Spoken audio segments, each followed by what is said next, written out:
கீதையில் 6வது சாப்டரில் 11வது ஸ்லோகம்.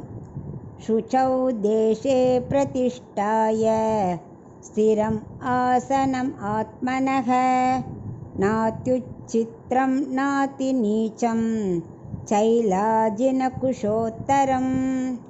இப்போ இதுக்குள்ள அர்த்தத்தை பார்க்கலாம். சொல்லிட்டு இருந்தால யோகாபியாசம் செய்யும் முறையை பற்றி 10வது ஸ்லோகத்துலேயும் சொல்ல ஆரம்பித்தார் இல்லையா. இப்போ இதில் முயற்சிக்கிறதுக்கு எப்படியெல்லாம் ஆரம்பிக்கணும் அப்படின்னு முதல் ஸ்டெப்பு சொல்கிறார். அதாவது நம்ம யோகம் பண்ணணுமானா முதல்ல நல்ல இடத்த தேர்ந்தெடுக்கணும். அந்த இடம் எப்படி இருக்கணும்? சுத்தமாக இருக்கணும். ஒரு கச்சடாவெல்லாம் இருக்கக்கூடாது. நீட்டாக இருக்கணும். சுத்தமான இடத்த தேர்ந்தெடுக்கணும். First point. ரெண்டாவது, மரத்தாலான உறுதியான ஆசனத்தை எடுத்துக்கணும். ஏன்னா அந்த உறுதியான ஆசனம் இருந்தால் தான் நம்ம மனசில் உறுதியாக இருக்கும். இல்லை அது ஆடிண்டே குஷன் மாதிரி இருந்ததுன்னா கொஞ்ச நேரம் முதுகு வலிக்கும். இப்படி மாற்றி அப்படி மாற்றி உட்காருவோம். கான்சன்ட்ரேஷனே வராது. அதனால் உறுதியான ஆசனத்தை எடுத்துக்கணும்.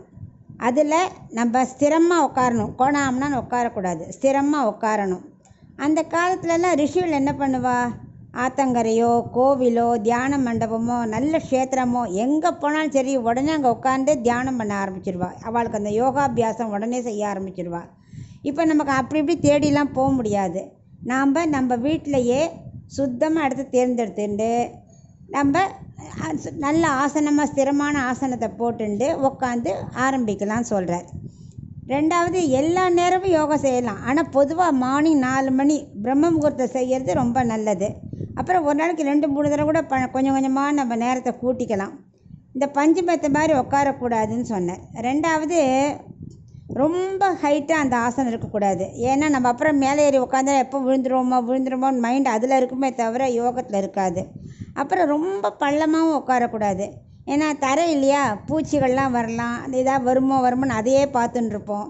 அதனால் ஆசனம் ரொம்ப ஹைட்டாகவும் இருக்கக்கூடாது, ரொம்ப பள்ளமாகவும் இருக்கக்கூடாது. அப்புறம் நம்ம ஆசனத்தில் என்ன போட்டு உட்காரணுன்னா, முதல்ல தர்பையை விரிக்கணும். அதுக்கு மேலே மான்தோல் போடணும். அதுக்கு மேலே பட்டு துணியை விரிக்கணும். ஏன்னா தர்பைங்கிறது என்னென்னா புண்ணியம் கொடுக்கும். தர்பை ரொம்ப நல்லது இல்லையா, அதை முதல்ல போட்டணும். அதுக்கு மேலே மான்தோல் வைக்கணும். அது ரொம்ப புனிதத்தன்மை உடையது.